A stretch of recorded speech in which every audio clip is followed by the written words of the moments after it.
we are streaming live right now. Hi, YouTube.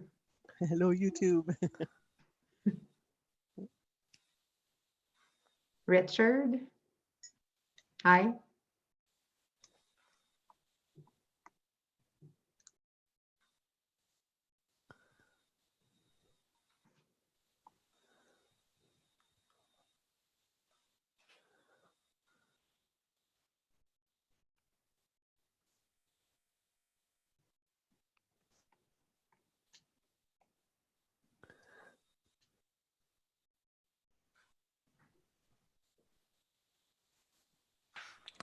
Hello, Valérie.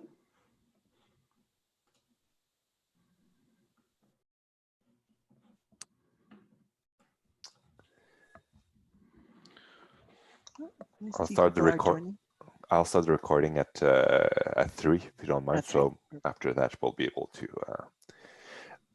to get going. Okay.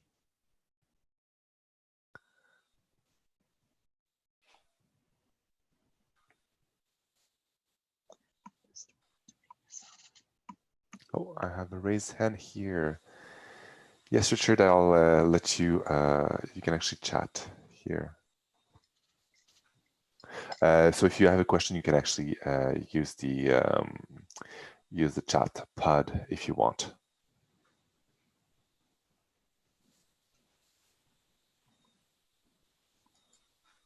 Maybe I can actually.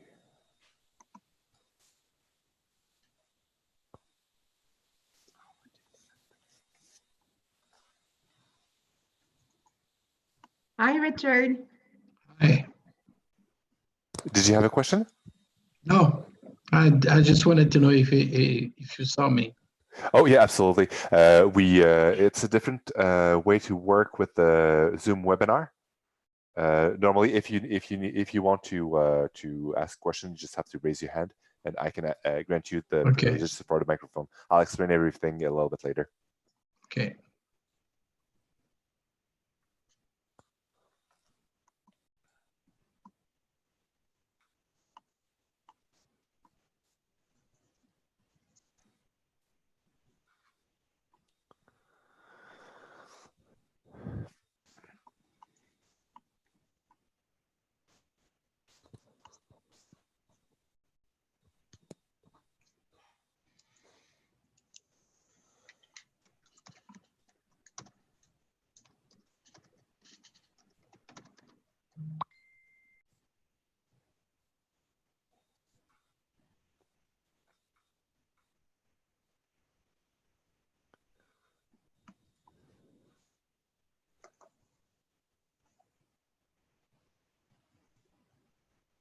Good. My that worked, Martin. Your suggestion for my phone, it seems to be working. Perfect. It hasn't gone black on me, and I can still see my clock, so that's good. That's good. I was not exactly sure about how they managed it through iOS, but it's pretty similar sometimes. Yeah, the general idea. Yeah. We have a question here in the chat pod, and the questions and answer if you want to answer.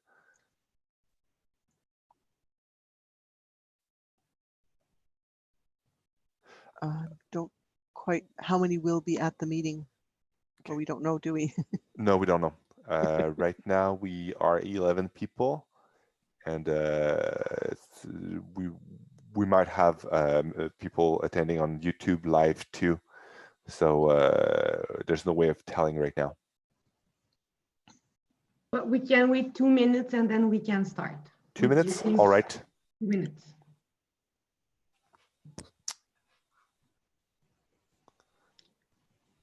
So everybody will start in 2 minutes. Thank you. Go wash your hands and drink some water.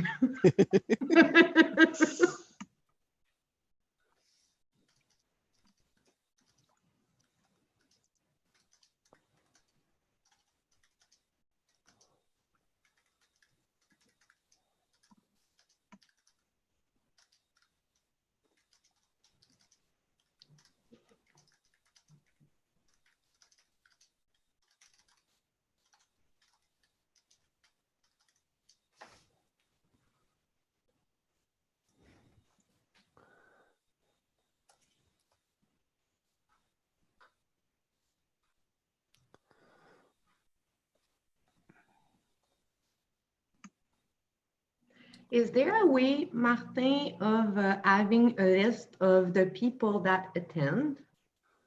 Actually, you can look it up on the. Yeah, can we just have like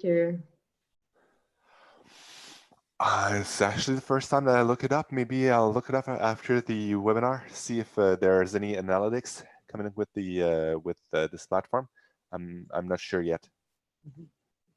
Maybe we can just take a screen capture of the participants once we get going. Oui. Then at least, yeah.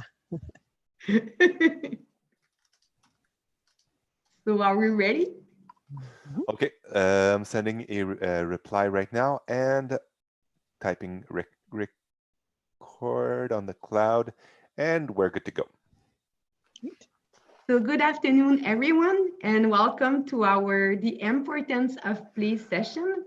Well, I'm Valerie, a special ed counselor working at the FNEC, and we're using today a new platform, which is a Zoom webinar, and I will ask Martin to introduce you on how it works, and after that, I will get back to you to introduce the people who will be talking to you. For those of you who are used to working with Zoom, there's not a lot of differences between the regular Zoom and Zoom webinar, except it's more manageable when we're doing this kind of event where we have a panelist and we need to we want to concentrate on the panelist.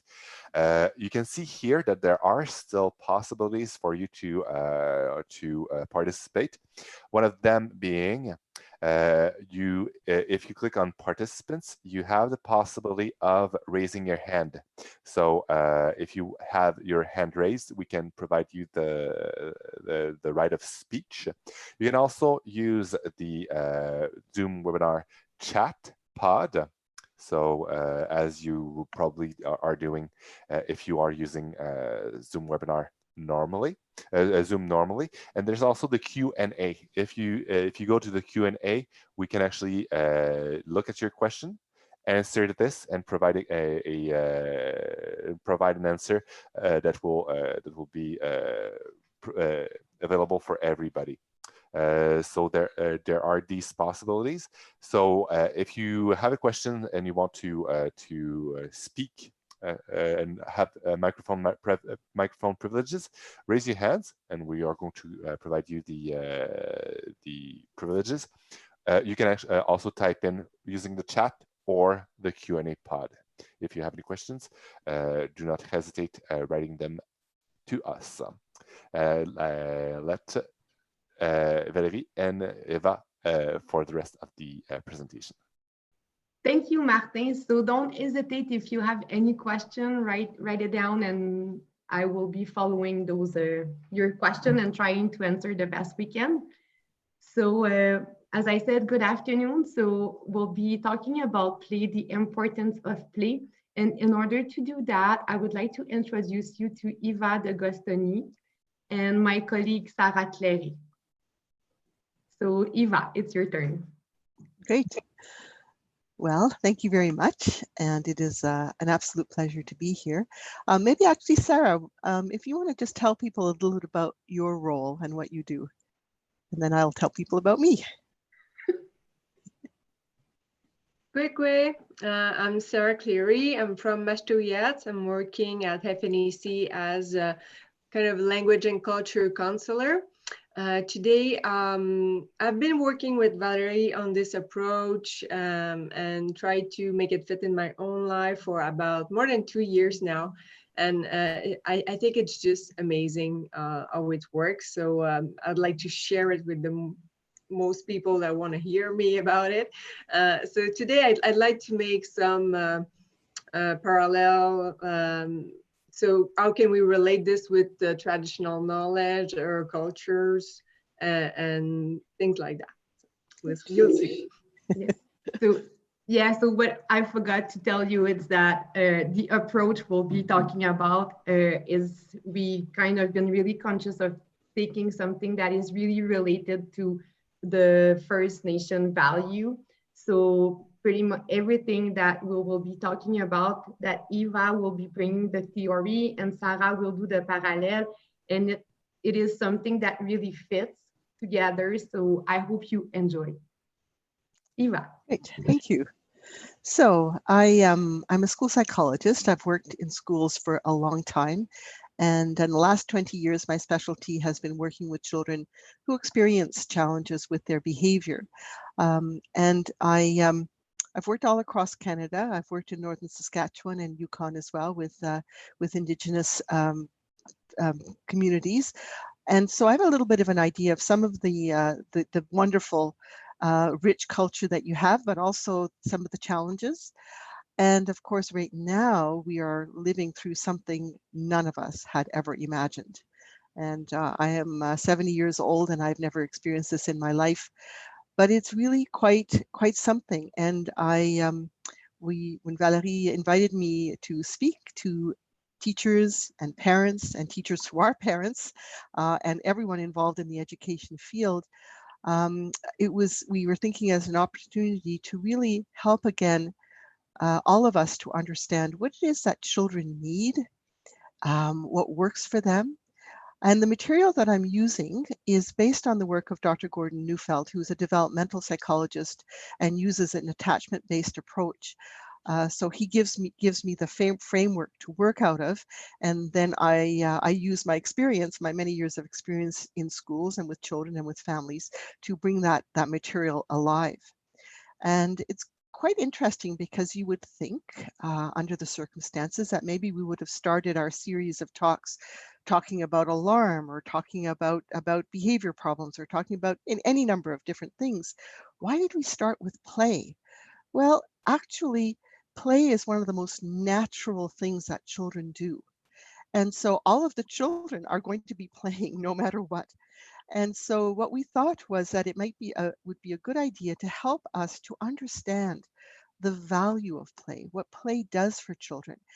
Those of you that are teachers, some of you are maybe thinking, oh my goodness, the children, they're not going to be focusing, they're going to be playing, they're going to come back to school, they're going to be so far behind. Oh my goodness, how are we ever going to catch up? And yes, there'll be some things that you're going to have to catch up with. But actually, there are some gifts in this time where families can be together, where children are maybe not as busy or as rushed. And so I want to share some of that information with you.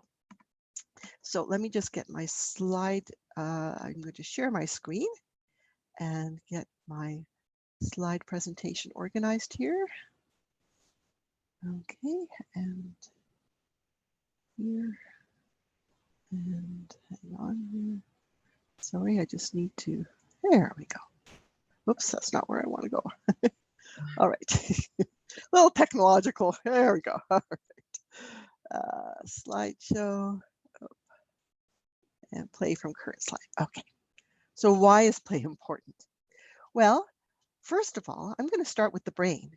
And actually, the play is incredibly important for the development of children's brain and for their own personal development in terms of human beings. And the other thing that play is really, really important for is our emotional well-being and also attachment. And so we're going to look at these four areas in the time that we have. I did just want to say one more thing, is that we're going to present the material in about we'll leave about 15 minutes at the end for the questions.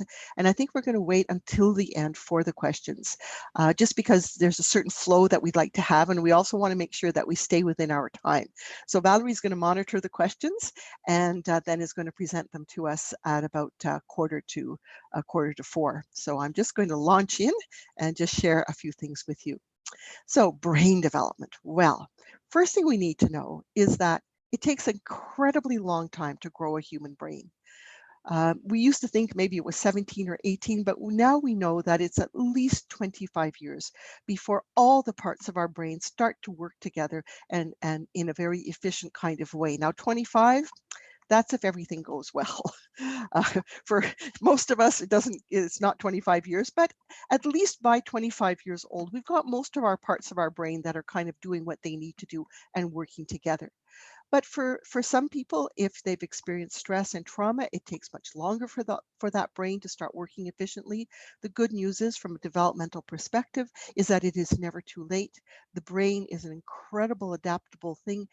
If it's given the right conditions, it can grow and develop and do what it needs to do. But the main thing we need to remember is that it takes a long time. Now, the other thing, which I always try and get people to understand about what it requires to grow a human brain, is just actually like growing a plant. No one can make a plant grow faster than it's supposed to grow. And I think some of us are thinking right now of putting in gardens and having some plants so that, just because we want to have something to do and it's a good thing to do. And we need to remember that you can't make a plant grow faster by pulling on it. You can maybe do a few little things to make sure that it's, that it does what it's supposed to do, but it's going to take time. And I love tomato plants because tomatoes, the flowers are yellow and spiky. And I think of that as our children. Our children don't exactly look like the fruit. They aren't little adults. They are tomato plants that are doing what they're supposed to do, and it takes time to make a good one. You have to wait until the time is right. And this patience, we don't have a lot of patience in our society anymore to wait until the time is right. But this is what we need to do. And what we have to understand is our brain is very complex, and I could spend half an hour just telling you about the brain, but I'm going to tell you about one part of the brain that I find particularly fascinating. And these are the two hemispheres of the brain. Our brain is actually, well, just like the picture there, we have these two hemispheres. And we've done a little bit of study on them a long time ago. And just recently, we've started to look at it in more depth. And what we need to understand is that we have two parts of our brain that do two very important things. And in education, we get focused more on one thing than the other. But what we need to remember is that there is a second part of our brain that sometimes we forget about a little bit in education, not all the time, but sometimes. So the left hemisphere, which is the hemisphere that often we try and engage in education.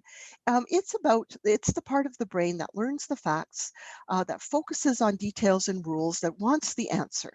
And so it's a very specific kind of the brain. And of course, when you're teaching reading and writing, how to express yourself, you need the grammar, you need the words, you need the spelling. These are all important things. You need to know numbers. You need to understand certain processes in mathematics. You have to know the rules before you can actually do the actual activity. But the right hemisphere, oh my goodness, it is incredible because the right hemisphere looks at the whole picture.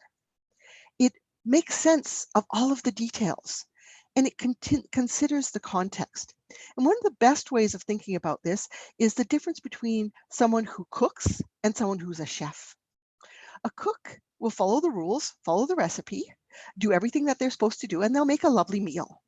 But a chef looks at the food, he follows a recipe or she follows a recipe, but there's something about the smell that isn't quite right, so I'm going to add something extra in.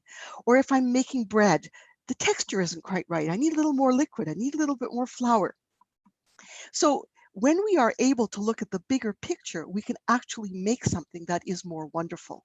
And certainly from an education point of view, children can sometimes read words and sentences and even paragraphs, but not understand what they're reading. The right side of the brain, the right hemisphere of the brain, it's the part of the brain that understands what the child is reading. But that part of the brain needs lots and lots of experiences, not information to develop. The left hemisphere has information. It gives information to the right hemisphere, but the right hemisphere has to put it together. Many of us have had that experience of learning something and then understanding it. Oh yeah, I thought I knew that. Oh, now I get it. Well, it's the right hemisphere that gets it. And the very interesting thing is that play is actually the way in which we can experience things. And we often think for our very young children, our 2-year-olds, our 3-year-olds, our 4-year-olds, our 5-year-olds, maybe even our 6-year-old, that they do need to play. And one of my big things that I'm doing right now is I'm talking to all the teachers that are teaching the 4-year-olds and the 5-year-olds, and I'm telling them how important it is for the children to play. But that doesn't stop when you're 6 years old. All of us continue to do that. And in fact, one of the interesting things that might come out of this particular time when we are stuck at home, when maybe we don't have as many demands on us, is some of us are going to be playing with things, maybe playing with music and so on. And it's going to be very interesting because I think that we're all going to feel richer for this time of play. The other thing too, which is important to understand, is that if a child has experienced a lot of stress in their early life, they need a lot more play all the way through. I'm working with a school here in Montreal that is a school for children with severe behavior problems and who have a lot of stress in their life.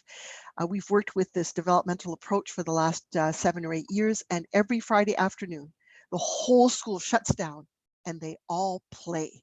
The teachers dress up and so on. And we're going to talk about what play is. But this is what, because we have that right hemisphere that understands, that gets it, has to have a chance to develop. Just a little bit of sort of research for those of you that like research. What they found is that in the research, self-regulation skills were better for those children who were allowed to play without interruption. Because when children are engaged in an activity, they're actually focused. They tune out distractions. They hold information in their head. If we watch children play without interrupting them, you see how much their brains are actually working. And this is very, very important. They learn to reflect, to look, to listen, and to feel, and actually to manage their emotions and their emotional urges. So some of the immaturity that we see with our children possibly could be attributed to the fact that they haven't had enough time to play. Oops, I think I might have lost something. Oh yes, the last thing I wanted to say was rough and tumble play. Oh my goodness, play fighting. There are Canadian researchers right now that are looking at the effect on brain development of even something like play fighting. We all know that young animals, cats, kittens, dogs, all sorts of animals actually do a lot of play fighting. And they're looking at the development of the brains of these animals. And I think now that they started looking at it with children, and what they realize is when you're play fighting, you have to learn to read social signals. How far do I go? When is it going to hurt? And actually, again, you have to manage your emotions. So there's all sorts of things that are happening in the brain that we can use later on, but in the play action, that part of the brain is developing. Now, one of the things we have to remember is we've lost space to play over the last 2 decades. According to David Elkin, we've lost 12 hours of free time and 8 hours of unstructured play and outdoor activities. And free unstructured play, pickup games, self-initiated dramatic play, they're now being replaced by digital devices, and I'll talk about that in a moment. Stuart Brown says outdoor play has decreased by 71% in one generation, both in the US and the UK. What's fascinating is, parallel to that is the escalating diagnosis of childhood depression and ADHD, which has paralleled the loss of play. Are our children getting worse because they can't play? That's starting to become very, very evident. And the last little thing I want to say here is that despite early literacy programs for preschoolers in the UK, their children's reading skills are some of the lowest in Europe, whereas in Finland, where the children are not expected to learn to read until 7, 8 years old, their literacy rates are the highest. And when they looked at children who attended academic preschools, they found that they had more test anxiety, less creativity, and view school in a much more negative way than kids who attended play-based preschools. And so really play does make a difference even academically. It sets up these problem-solving networks, and it's the activity, not actually stimulation or instruction, that makes a difference in the brain. It builds a brain that can be used to then receive instruction. Okay, and another thing in Finland is that children aren't formally, there's not a lot of formal instruction before 7, 8 years old. There's lots of time for play. And the most impressive brain growth happens when play is in the context of a warm human connection. When children are with people that they feel safe with, then their brain can grow and develop, because the brain grows in rest. The body grows in rest. Rest is very, very important for the brain to do what it has to do. We can teach it once it has grown. And so when we're looking at all of the different parts of the brain that develop over the first 25 years, what we find is that play is absolutely critical for that. And it is in the context of a warm human connection. And Sarah, at this point, I just was wondering if you could just make a little comment of how this way of looking at human development ties in with First Nations values. Hi, yes, warm human connection. Some of you probably already know, if you're from a community, it takes a whole community to raise a child. So for me, that was one of the bridge that I noticed. It's the relation that we build with the child that make it stronger, and through play, it's even more wonderful. So in the First Nation philosophy of teaching, we connected is the whole family and relative that teach the child. And I don't know if you notice also that we're very good at respecting the natural rhythm, the natural development of the child when we were teaching with it. Also, a big part of the bridge that we can notice with this approach is it's plays based on experience. And for our First Nation children, we were used to let them lead the play and let them experience based on discovery and by imitation too, and by different kind of process, so we can teach or give little tools so that the kids will imitate the parents. So a lot of relation that we can do. And one thing we're really good at too is laugh at herself. So I think when you're able to laugh at yourself, you put you in the position that you're kind of not making funny, but make it less serious. So you open a world. And also we're very creative, so we can get into those bubble and have stories and legend that are very rich. So there's so many bonds that we can do with our culture, but also the main thing is the child in our nation were very, very precious.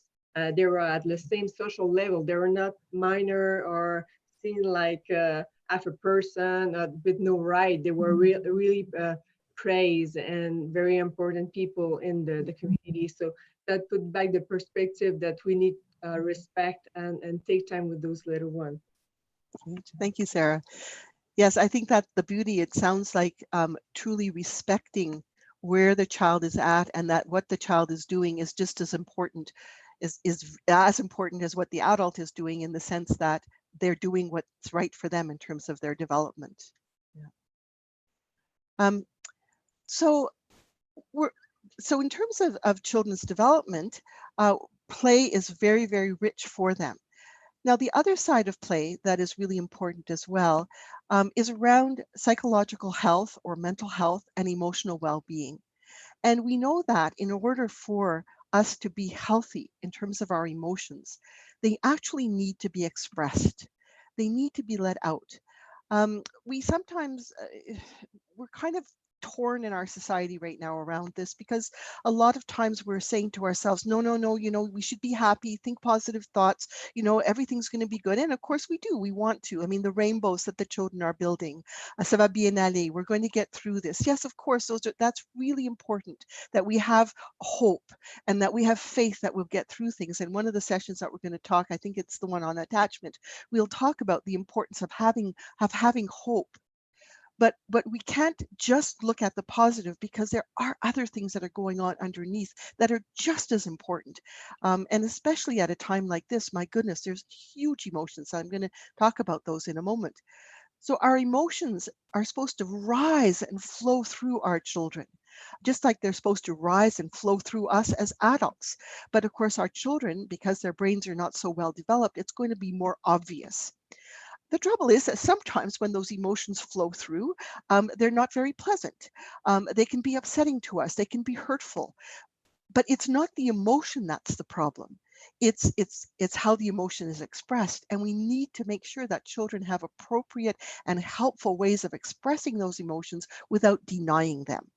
So just one of the things that might help us to understand a little bit of what's happening now. And we, again, in one of our other sessions, we're going to talk about the emotion of alarm, and we're going to talk about the emotion of frustration and how we can help children get those out.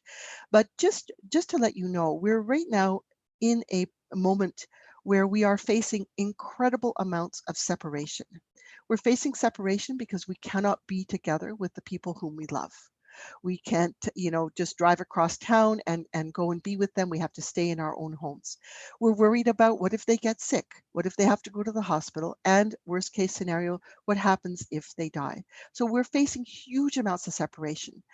And Dr. Neufeld has done an analysis of all of the work on emotions, and there's a lot of emotion work being done now on emotions, and he's pulled together 3 basic emotions that happen when we are facing separation. One of them is pursuit, and I know that I've spent more time on the phone now than I've ever spent before, even with people that I never see, because I want to know they're okay. And so when I'm facing separation, I try and make a connection. But facing separation also brings us into alarm. Oh my goodness, what's going to happen? And the particular situation that we're in also causes frustration. And these 3 emotions, by the way, are always there. They're always there. And I'm going to give you a little example of what happened to me this morning. So I went out to do some shopping. I was shopping for my 90-year-old neighbor. My husband was shopping for our household. So 2 of us went into the grocery store. We stayed apart. We did what we had to do. Well, that was very alarming. Am I going to get it right? Am I touching the wrong things? What's going to happen? And it's frustrating. Why can't I just go in there and do what I'm supposed to do and just get out and whatever, and, not wait and not have to stand, et cetera, et cetera. But my alarm was keeping me controlled, and I got home, and then my husband said something to me, and poor guy, he got it. Because frustration, when we can't make things work, we kind of want to attack, and he got a little bit of an attack from me. And of course, I feel so badly because it's not his fault that this is happening. And so, of course, after a little while later, we did have our hug, by the way. So these 3 emotions are there, but they're usually felt one at a time. And they can displace each other. And so first thing we need to know is that there will be times when our children will be hugging us, and there will be times when they will be screaming at us, and there will be times when they'll be really, really scared. And so those 3 things are perfectly normal, but they usually happen one at a time. When an emotion starts, actually inside of our body, we get more cortisol, adrenaline, norepinephrine, growth hormone. There's this kind of wave that happens, and all of us are feeling that right now, by the way. If you've had a hard time concentrating, if you're having a hard time getting as much work done as you normally do, if you are being a little bit impatient, more impatient than you normally are, when this sympathetic nervous system is activated, we can function well for a little while, but after a while it gets exhausting. And so what we have to be careful about is that to not try and just tell everybody to be quiet and be good, because when there's no place for emotional expression, one of 2 things can happen. Either we squish them inside of ourselves, which is actually the recipe for depression, or we can, if there's no place for them to come out in front of us, they'll come out somewhere else. So this is, again, I couldn't yell at the people at the grocery store, but I yelled at my husband, right? And so sometimes our children will yell at us when it isn't really about us. So what can we do? What can we do to help our children? And what's fascinating about play is that when we watch children play, and when we watch them play and their emotions are stirred up, and they are definitely stirred up right now, it's actually going to reflect the themes that they're struggling with, right? And their play is going to help make sense of all of the emotions that they're experiencing. So some of our children are feeling really scared right now, and so they're going to be playing much more alarm play. We're going to show you what alarm play looks like. And then some of our children are going to be experiencing frustration. And if they can play out their frustration in play, there's going to be a lot of it there. And so there's pictures and structures are drawn and games are engaged in, and hopefully these things then will allow these emotions to come out. It's like a release valve that the emotion can go through so that it doesn't hurt anybody. So let me just show you how alarm works. Alarm at play. Well, when we're highly alarmed, we actually enjoy doing things like playing with monsters, or playing at being a monster. If your children are playing with each other and one of them is going boo a lot, that's alarm play. Lots of alarm in the system. How do I play out alarm? I play by making myself the monster rather than the COVID virus, the monster. Children at this time sometimes really like scary stories. Tell me that story. Tell me that scary story, because they can feel scared, but it's from the story. It's not from real life. Or they can play pretending to be scared. Or they're going to be playing disaster or playing hospital and being sick. one of my colleagues, Hannah Beach, wrote an article which we will share with you, where her son came home when school was still in and said, "Oh, we're playing COVID tag." And she said, "Oh my goodness, how gross! That's really terrible." Until she realized they were playing with the alarm. They were playing with the virus. They were making it into play so that it was less scary than in real life. Play is a place to process the internal world. So there might be separation. I can't, playing dead, playing the orphan, hide and seek games. Are you going to find me? Wanting to listen to fairy tales where children are lost or separated. Sarah mentioned that about her family watching Disney movies. Do you know how many Disney movies are full of orphans? People whose mothers die, whose fathers die, whatever. But you get to live that emotion through the story rather than it being in real life. As Hannah says, it is through play that children get to imagine how they will survive in the face of adversity. Frustration is another thing that comes out in play, and there's two parts to that. When frustration is the emotion that comes when something doesn't work. And so some of us, when we can't make things work, we actually do things where things do work. Dr. Neufeld, one of his family members, got very, very sick. And he said to us that he was making puzzles all over the place because he couldn't fix the person who was sick, but he could fix a puzzle. And so things like playing with construction, playing with puzzles, making things perfect, organizing and orchestrating, some of our children, that's what will make them feel better, making another part of their world work when they can't make the big part of their world work. Some of our children need a way to get out their impulse to attack. And sometimes they'll build a beautiful castle and then they'll demolish it. And we say, well, why did you wreck that? Well, because they also have attacking energy in them. They might need to go hitting and throwing. Now the weather is good. We should be going outside. We should be throwing balls to each other so we get that attacking energy out. Maybe even kicking and screaming, at the end of the day when everybody's good, like we should go out. And it's kind of weird because of course we don't like to do this in public, but sometimes we might need to go outside and just do some screaming and so on. Play fighting. Maybe you're finding that your children are doing more play fighting or playing war games or attacking games. These are all ways of getting it out. There's nothing wrong with this. And so what play offers is a free space, protection for feeling, and allowing us to get emotions out. It also can sometimes soften the defenses and get the tears unstuck. Again, if you're watching some of these Disney movies, you're going to find that your children will start crying. And they're not crying because of what happened to the person in the movie. They're crying because of all the sad things that are happening to them right now and the things they're worried about. And tears are incredibly healing. And again, in our next couple of sessions, we're going to talk about the importance of tears. But it's really important. So when you're watching a movie or when a child is playing and pretending that their doll died and they're crying because their doll died, that's very, very important. There's safety in that, you can play without it being true. There's this emotional movement that can happen. A lot of children play and replay. I'm sure that hospital play and playing doctor and nurse is going to go on for months and months as children play out what it is that's happening in our world right now. And finally, it allows children when they play to play out their strength. As Gerard Jones said, children can crave fantasy and violence for many reasons, but one reason they do it is because they want to be able to play strong enough to match and master their anxiety and anger, and then it allows them to master these ideas until they become familiar and they put them kind of in their place.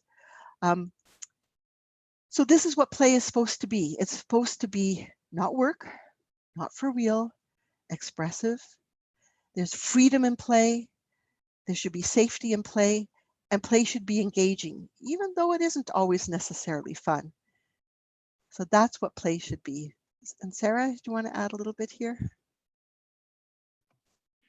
Yes, because I like to play and I play different kind of way. I'm a dancer, I dance in powwows. I'm an artist too, visual artist, performance artist, and it's taking a lot of me because I'm very shy deep down. So I always pushing the limit of playing harder and harder and giving a little bit more of myself, which is kind of a healing in the same time. So because of this situation crisis right now, I had to do a live power dancing, and it was my first time, even though I danced for many years. So it put me in dangers, and had to thinking, okay, I need to teach this steps and this steps, and I was in my head. But it wasn't until I get in my, and I told her I need to go after like mid song to give it away, because I need to dance just to let it all out. You know, it was visceral, it was so deep down. And so now I began to have fun and lost the moment, and then it was all the pressure went away. But until I was in my head, I was kind of panicking and thinking about the steps. So this is how I notice when I'm really focusing, I'm losing track of time is when I really play. So there's many things like that. So and also when I'm painting, well, it could be really sad, but it'll relieve me of something, and it's almost like magic, if I can say. Like it's like when we tear out something that's really hurtful. So play gets the same power for me.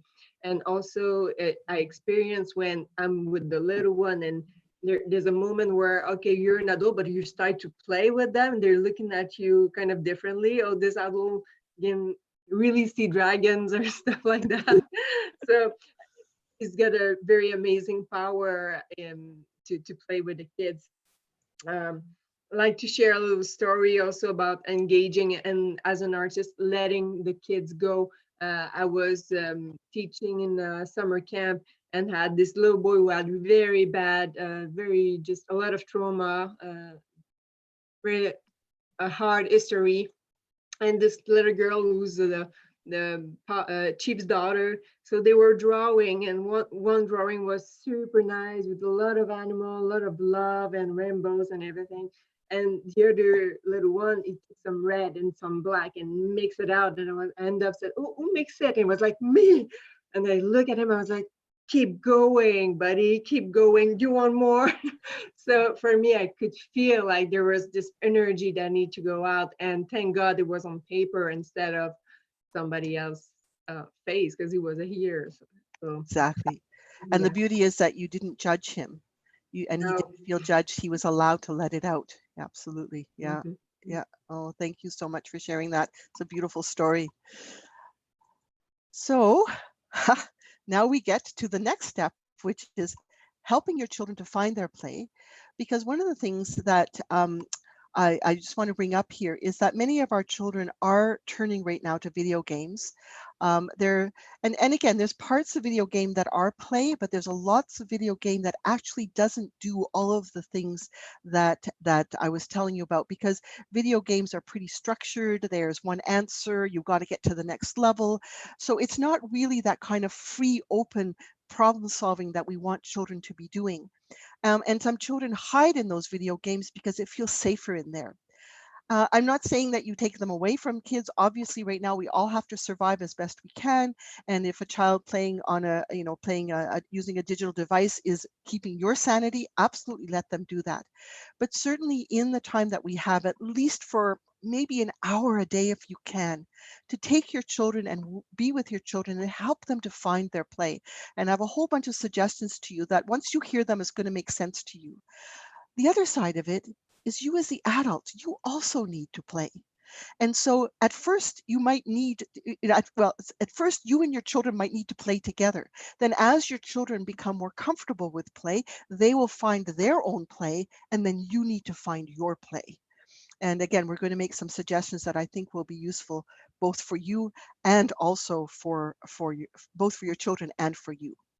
So just very quickly, there's spontaneous play or organized play. You can play with an object, or you can play with things in your head. You can play alone, or you can play with somebody else. And it's just as good to play alone, but it's also good to play with other people.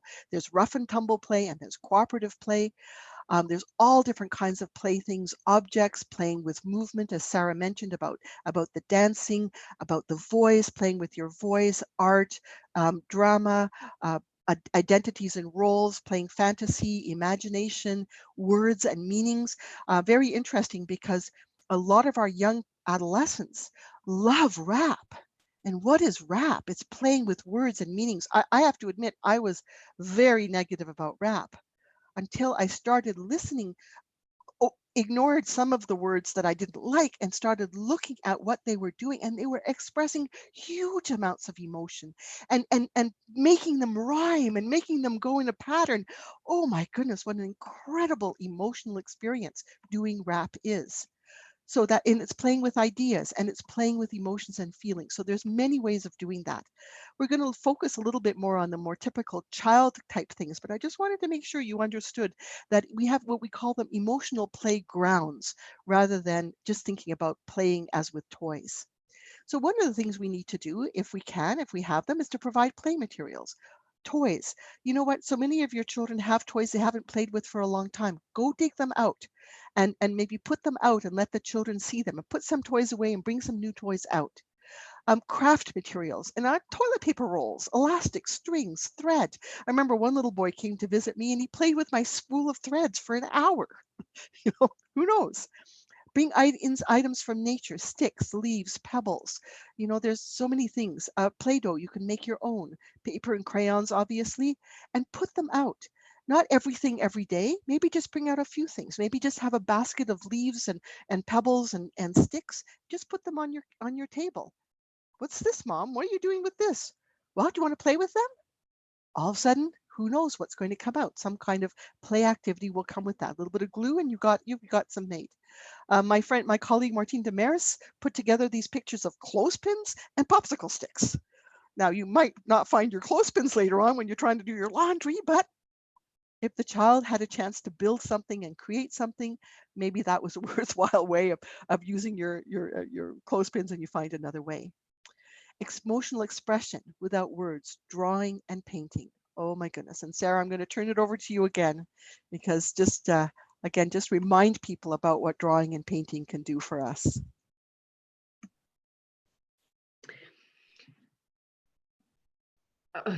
I was inspired by your slide, but I could watch over my house and I find some different kind of painting, but the painting who relief and where my emotion the most is really the painting where I let it go and I don't try to control everything.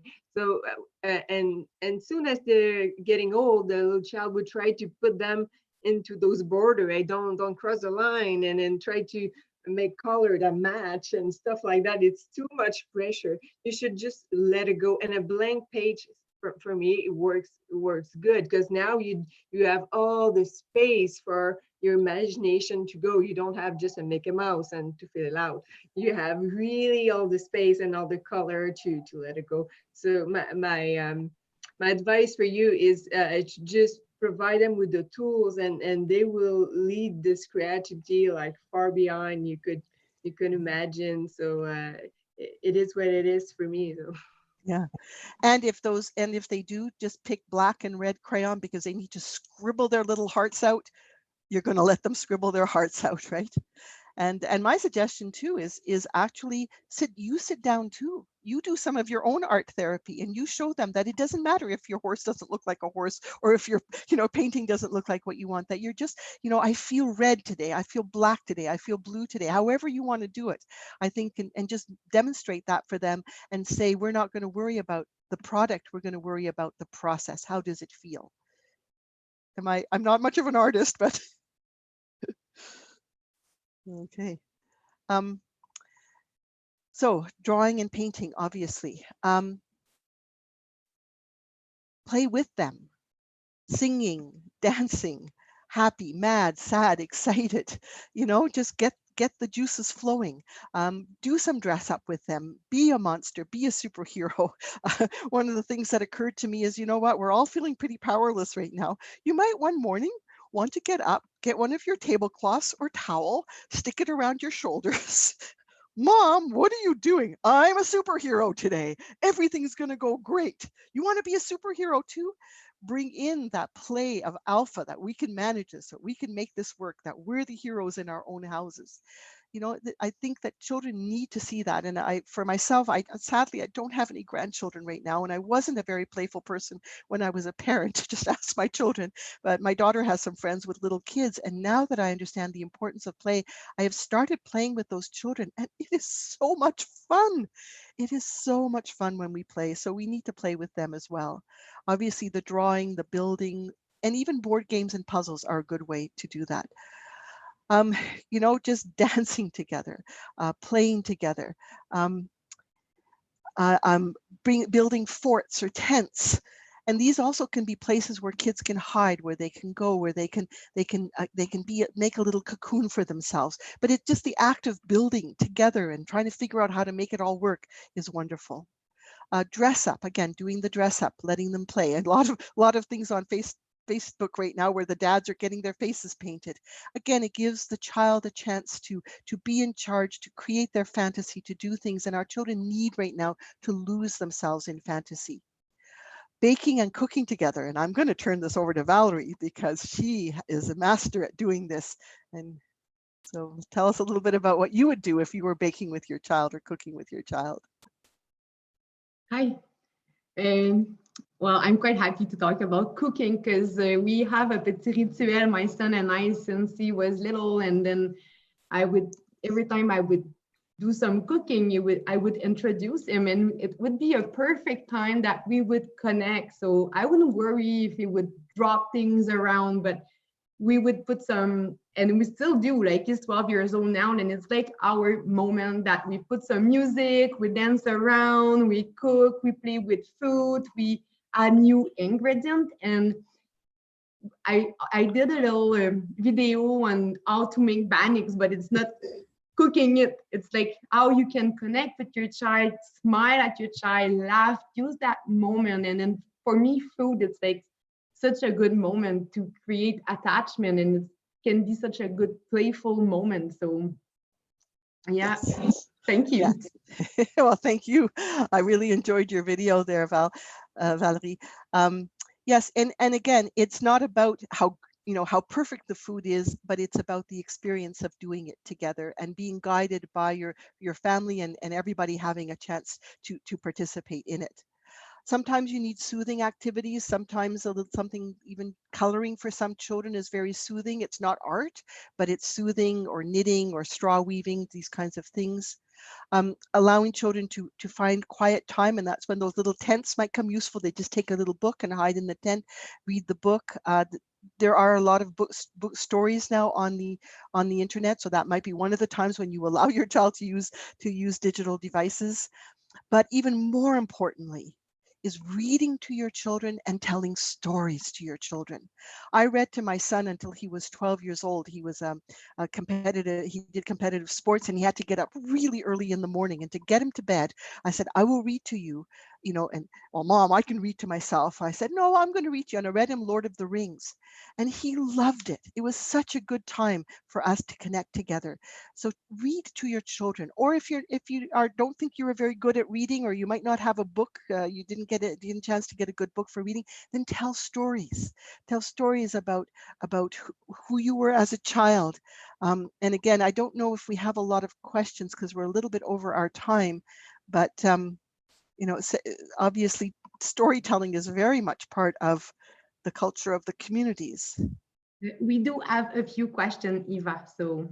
Okay, so all right, no, here we are, we're getting, so create this bubble for your children, a bubble that allows them to express what's going on inside of them, and that also helps their brain to grow and develop, because play is important. It's important for the brain, it is important for development, it is important for emotional well-being, and it is important for attachment, because this is what our children need most from us. So I hope you found this helpful, and be very happy to answer questions. We have one here, which is so by encouraging play, we also encourage the cultural ways of doing with children, embrace the culture, ? Would you care to comment on this? Well, I think I will let Sarah do that. Okay. Well, what I experience and my knowledge is with warm human connection, like I said, it's create the belonging that kids need, the relation that kids need to grow, and play is kind of a canvas for cultural transmission for me. So, because we were very good at this sense of belonging and of teaching with the kids, but also the way we were teaching in the past, it's a lot by experience. and it's a bit the same thing with playing. So it's really related for me. And also the experience, well, it brings the sense of independence and knowledge. So there's so much knowledge that you can share. And we pass very fast on the oral tradition things, but we were a lot of story people. So all the creativity and imagination were there. So we were kind of already visionaire in a sense, or the thing that we were doing were really good.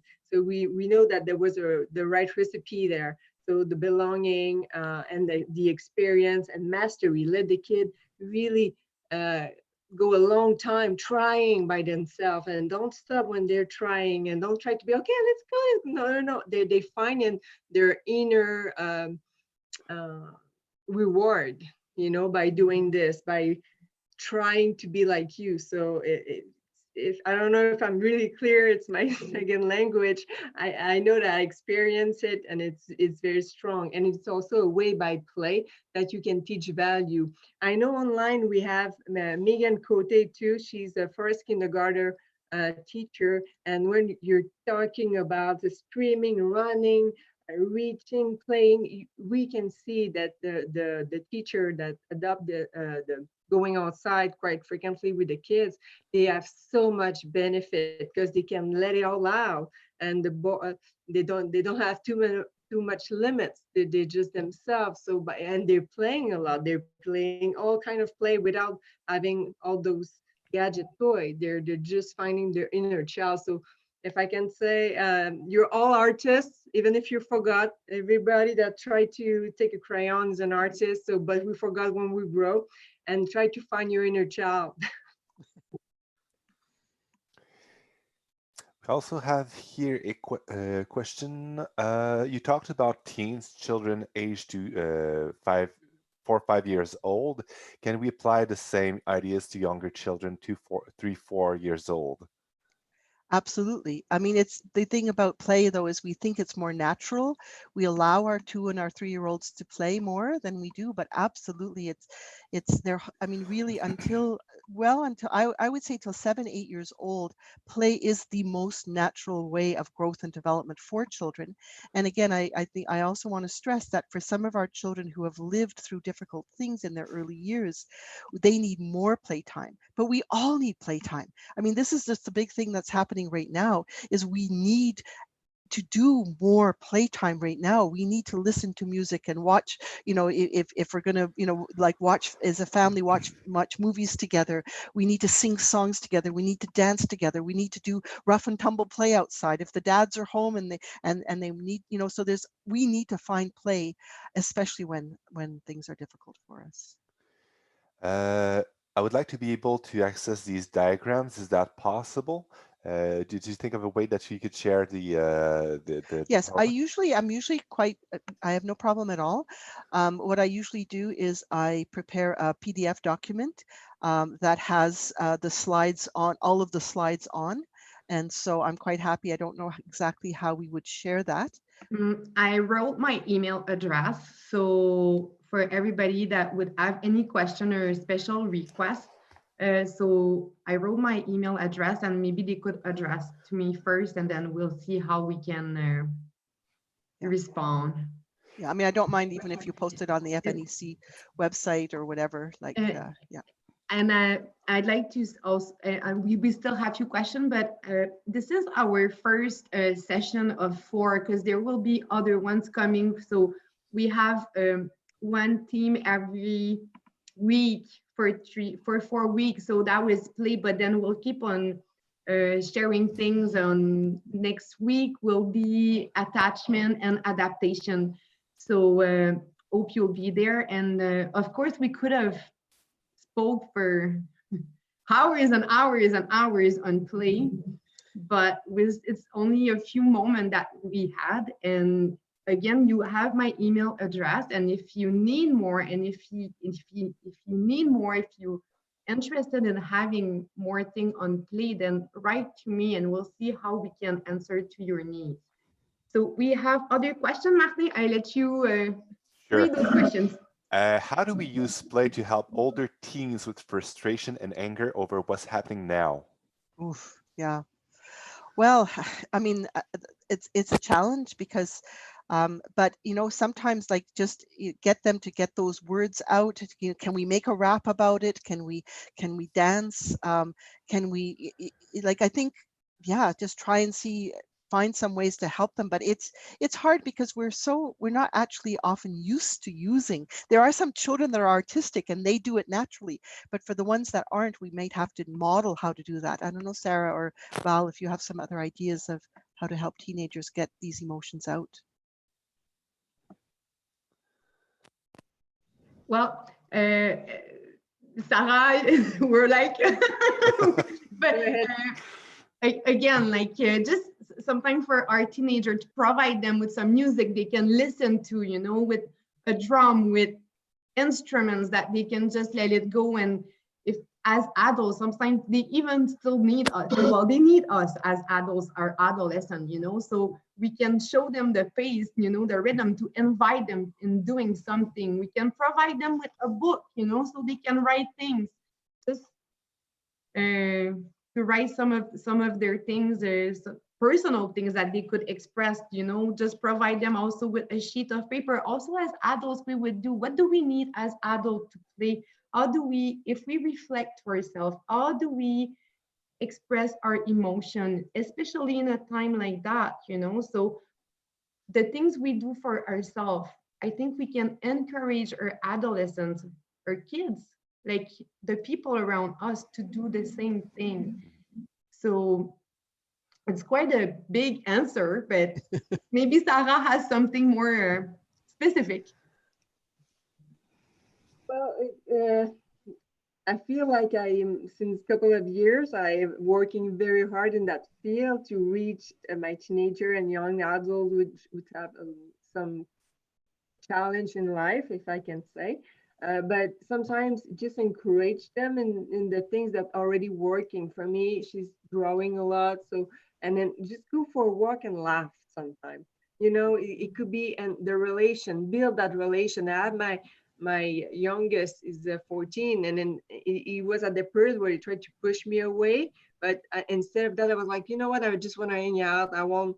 And I pretend I do stuff in his room, but I just need to connect more because he was really pushing me away, and I was kind of worried. But I don't do that for an hour every day. But just sometimes, we just watch a movie, and I just want to talk, or we play, you know. But for them, it's just like just let them know that you are there and they important, and take time with them just to or propose. You know, maybe come and cook with me, but 5 times it won't work, but the one time it may work. Yeah, I had another idea too, which and again, I know that it might not be easy, but again, around storytelling, maybe the older children, you know, we want to do something with the younger children. I mean, this is interesting thing right now is that we have multi-ages in our home, you know, and you might go to your teenager and say, look, your little one, your little brother, he's 5, 6 years old, always got so much frustration in him, and he needs to get it out, and I want to do something fun with him. Can you help me?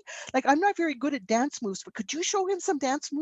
So you get the older children to help the younger children with their emotional expression, but the older ones end up doing it. Or storytelling, you know, I'm going to start a story. Could you think of a story for your younger brother? You know, and so we bring them in that way. It's really quite an interesting time, because if we can hang in there and not take their behavior personally, it gives us maybe a chance to really engage them and bring them on side to help with the whole family. But again, every family is different, so. I have another question here is, how would you address a student who at times gets too rough with peers while still respecting their need to get it out and process their emotions? We usually try to bring them apart from their peers before things get out of hand and still allow them space to process. Are we on the right track? Do you have any suggestions? Well, I mean, I think you are on the right track, because some of our children experience a lot of frustration.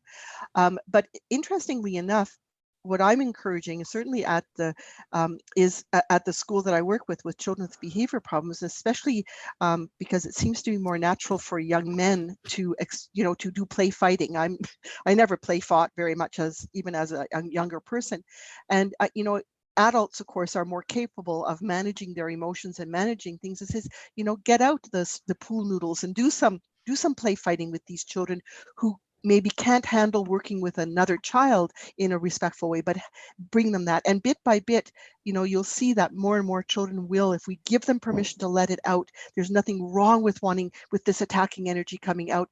We found at that school that children started monitoring themselves. My favorite story was they were playing tag, and the school actually let them play tag, quite rough tag. I mean, they were always there watching, but they allowed quite a bit of roughness.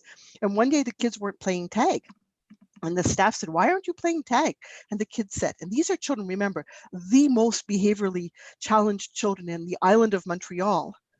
And they said to the teachers, oh no, it's much too icy. We'd hurt each other. We're not playing tag. Wow. So it's amazing when you give it a little space, how some of our kids, they can start to see the difference between when it hurts and when it doesn't. Another question. Oh, sorry. Oh, sorry. So go ahead. How would one respond to destructive behavior? An example would be a child deliberately trying to destroy items in the home or throwing things and actually trying to hit you, a 5-year-old, for example. Oh, well, I mean, there's lots of frustration and it needs to come out. Actually, we're not going to have time today, and I'm sorry because I know this seems like a cop-out, but one of our sessions is going to be on frustration. And during that session, we're going to be giving some ideas of things. But if you sense attacking energy, go get some cardboard and help that child to rip as much cardboard as they can. So divert, don't try and stop the energy, but try and divert it. But again, we'll take more time to look at that in depth at our session on understanding frustration. I have one question myself because I noticed that there are a lot of teachers here. Is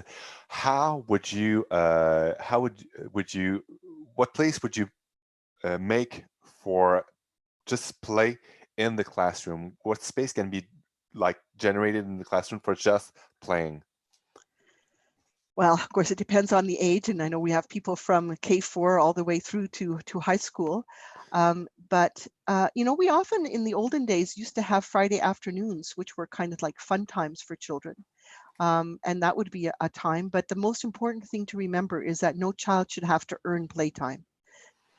You know, that playtime should be what every child does. If you have a Friday afternoon or once a month, and then you try and create things. And often what some schools have done is they actually have different adults doing different kinds of activities with children. Some that will do, you know, the play dress up or whatever. So it takes commitment, but it also takes a willingness to believe that in play, our children are growing and developing. It's part of the learning process for them. And also there's something really interesting that you mentioned, Eva. Play is not work. So when we're expecting a result, it's not play. So this is really interesting how you bring the importance of play and the definition of play also. And I think that FNEC has been working a lot lately on giving you on our website things that you can do, like Sarah giving like a training, powwow dance class. There's other things. There's like a training you can do with your family. I tell stories, well, in French, not English, but so there's kind of things that we've been providing, and I think we've been providing you, teachers, parents, to play. So there's lots of things you can find on our website that is totally related to play. And even as adults, as I was saying, because I think it's really important as adults to take care of ourselves in order to take care of our children. So it's important to have that moment. So I will find myself dancing around in my living room, you know, with some music, and it's the best moment ever. But this is how, after a day of work, or after everything is not, I cannot, nobody understand what is happening really. We do, but it's kind of frustrating. And Eva said it, but the way of letting go, it's by playing, and this is how my brain rests. And after that, I can do something else, and it feels good. Then if I feel good for myself, then I can be good with my children, or so So Yeah, this and is there's and we really thinking about playgrounds, right? Playgrounds, so play, meaning that it can be singing. If you're a singer, you can just sing with your children for a while. You can sing, making all different, you know, like it's playing with, rather than thinking Lego center and crayon center and drawing center or whatever. You know, it's much broader than that. But as Valerie said, it's a time when the result doesn't matter. It's the process and the interaction and the fun and the enjoyment together. And maybe even an hour, half an hour. It's just one of those things that we have to kind of play with it. Well, I see that we're over our we time. still have one more question before we. Attends, where's the question? It's on. Our nursery kindergarten team does forest kindergarten once a month. Do you feel that this time should be just for free play for them to discover, or should we structure this time outdoors? Well, again, you have to provide a structure so that the children feel safe. But the more you can let them just explore within that structure of safety, the better it is. Really, especially at 4 years old, they need to experience. They don't need a product. They need the experience. So if you're already bringing them outdoors, that's amazing. And you keep them safe. You make sure that they don't run, you know, get into do something that could be harmful to them, but within that. And in New Zealand, and many in New Zealand, they've letting children play with amazing things. Children can regulate themselves. They don't usually do things that are too dangerous because they notice, but we have to have faith in that. So I would say if you are bringing them outdoors, structure it so they, you know, they stay safe, but let them explore. We have a comment here. So happy you mentioned that play should not be taken away. This is a problem at times for children who are penalized. Yeah, play is every child's right. And the children actually who deserve it the least need it the most. Okay. So. Yeah, wow. This is kind of sad that we're taking away this time of play, because this is how they can get their emotion out. And then if I can take a few minutes, we have experienced in one of a school that Sarah and I have done a project, and then we've been working with this approach, and we do have a TP in the classroom, and we brought the drums in the classroom as well. And instead of taking time out or punishing, the kids could go to relax and read a book in the TP. And this is amazing how the kids would come sometimes in the morning and would be totally frustrated or not feeling good and almost pushing other kids around. But the teacher who saw that kid coming because he knew his needs could just take by the hand and say, come with me, would you like to go in the TP? And some teacher would tell me like 15 minutes after, the kid would come back and we'd spend one of the most beautiful days. So instead of taking that as a punishment, we just respond to the needs, and it brings it's amazing what it brings to children's life. Well, as you can see, we can keep talking for at least another hour, but I know that people have signed up for 1 hour. So if we've answered most of the questions. Yeah, is there just one question left? No? Well, so thank you everyone for showing. It's like our first one of 4, and it's like our first experience all together. And then I'm looking forward to next week to do it again. Thank you, Eva. Thank you, Sarah. My pleasure. Maybe you can tell about the next theme next week. Next week, it will be about attachment and adaptation. Thank you. Good. And thank you all for joining us. Same day, same time, right? We'll be sending you the schedule, and we'll be sending you mails, just because with Eva, she's busy elsewhere and it's Eastern, so we might. Oh, yes, we have Friday. Yes, it's a bit of a short week. So we're trying to do our best, but since next week, if there is anything, you have my email, and I would appreciate if you have any comments that we see great session, and if feel free to write to me. And if there's anything you would like to hear that us to talk about, just feel free, write me, and it will be a pleasure to read your comment and have a great evening. Thank you. Thank you very much, Eva. Eva, it just was very interesting indeed. Thank you. Good. So should we do another, can you stop the recording, Martin? You Yeah. think? Yeah, it's done.